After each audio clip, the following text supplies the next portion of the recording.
Salut, salut. J'espère que vous allez bien et bon vous trouvez un petit peu d'équilibre dans vos quotidiens pour tenir bon et rester soi-même. C'est pas facile et surtout viser l'épanouissement dans chaque action de la vie, dans chaque action du quotidien, il faut qu'il y ait de l'épanouissement. Mhm. Dans chaque action de la vie au quotidien, dans le quotidien, il faut de l'épanouissement. Chaque action. Alors maintenant, c'est à méditer, hein. Il faut trouver du bien-être dans chaque action. Et on aura moins besoin d'argent. C'est vrai. Si on a du bien-être dans chaque action, on n'a pas besoin d'argent, hein. On est heureux, on plane. C'est ça. C'est ça le truc, hein. Pour faire des économies, il faut être dans l'épanouissement. Donc on fait beaucoup d'économies, on ne dépense pas les sous. On n'a pas besoin d'énormément d'argent pour être bien. Voilà. Donc ce qui fait que voilà, on est bien. Eh bien, c'est ce que je vous souhaite, être dans l'épanouissement. Alors maintenant, je vais vous lire quelques extraits de différents bouquins que j'ai parcourus un petit peu ce matin. Donc j'étais dans le séminaire de Lacan, le séminaire 19 au pire. Alors donc c'est des petits mots, hein, des petites phrases qui me font tilt. C'est pour soutenir les idées, soutenir certaines hypothèses que j'avance de temps en temps. Je vous ai dit souvent que Lacan, il travaille le vide, hein, il est dans le vide, il est très, très, très touché par le vide. Enfin, le vide, le néant, les bords, enfin, bon, il y a plein de choses. Alors là, dans le bouquin, c'est marqué le vide est la seule façon d'attraper quelque chose avec le langage. Le vide est la seule façon d'attraper quelque chose avec le langage. Après, c'est très mathématique, c'est très mathématique, hein, sa pensée. Voilà. Le X marque une place vide, les mêmes signifiants, le même signifiant à toutes les places réservées vides. Les mêmes signifiants à toutes les places réservées vides. Donc, euh, il faut faire avec le vide. Ça, c'est Lacan. Alors, on va rester toujours dans Lacan. On va aller dans les écrits. J'ai une petite feuille, hein, parce que c'est pour me retrouver, hein. Alors, dans les écrits, il dit, par rapport à la femme, il veut dire que la femme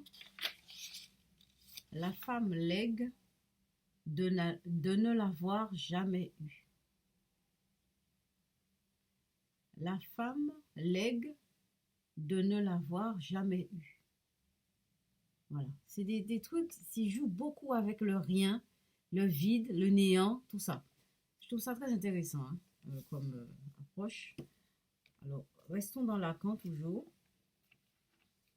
J'avais, ça c'est un séminaire que j'ai retrouvé. Vous savez, on trouve des bouquins, hein. Les gens jettent des trucs. Je crois que j'avais ramassé ça. Le séminaire de 1961-62 de Lacan sur l'identification, la première partie. Je ne sais plus où j'ai laissé ma feuille, voilà. Euh, alors il disait qu'au tout début, il a récupéré la notion d'identification. Évidemment, ça ne va pas rester comme ça, hein, parce que en rapport avec le mythe, c'est pas très lacanien ça. L'identification sous la forme, on peut dire mythique. Voilà.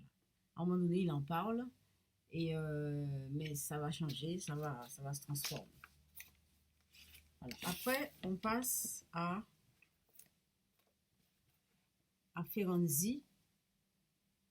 Ferenczi, transfert et introjection. Transfert et introjection. Alors, il dit que l'introjection sera le fondement de toute la théorie des identifications de Freud. L'introjection explique les identifications de Freud.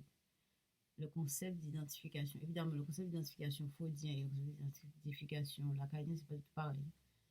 Même si Lacan prône toujours le retour à Freud, etc., c'est pas un retour à Freud pour Non, c'est qu'il il revisite les théories freudiennes avec ses yeux, son regard. Alors, quand on dit l'introjection sera le fondement de toute la théorie de l'identification de Freud. L'introjection, je sais ce que ça veut dire. L'introjection, c'est un passage fantasmatique du dehors au dedans. Passage fantasmatique du dehors au dedans. Ça a un rapport avec les images. Effectivement, moi je travaille sur les images dans la peinture, les images dans les rêves. Les rêves, c'est des images. En général, les rêves, c'est des images. En général, les rêves, c'est... Bon, vous pouvez entendre des voix dans les rêves, oui, mais c'est un peu rare. Les rêves, c'est toujours des images, toujours en général des images. Donc l'introjection explique ça. Alors, c'est le passage fantasmatique du dehors au dedans. Voilà. Alors, après, on a Freud dans la métapsychologie. Alors, il y a dans l'introduction, qui c'est qui a écrit l'introduction? Je retrouve, je sais qui a écrit la préface. François Robert. C'est pas François Robert qui a écrit ça. C'est Laplanche, Jean Laplanche. Voilà, Jean Laplanche.